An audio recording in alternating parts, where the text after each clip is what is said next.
digital whiteboard, you can use it as a normal whiteboard just to write on it with a dry erase marker.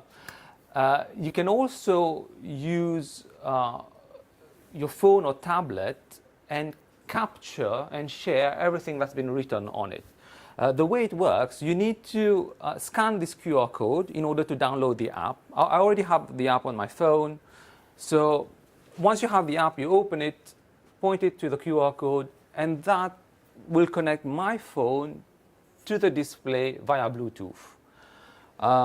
It takes a few seconds to connect. Okay, so now that it's connected, whatever I do on my screen, whatever I do on the whiteboard appears on the screen.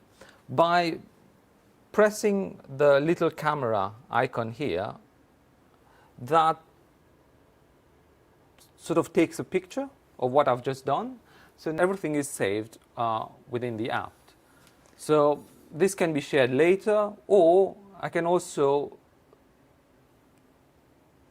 load the link and share that with the students. And they will be able, if they have the app, they will be able to save whatever I've written whenever they wish on their device. So only one person at a time can connect to it, but then that person then can share it to the class. So not everyone in the class will be able to connect directly to it at the same time. Okay, all right, thank you.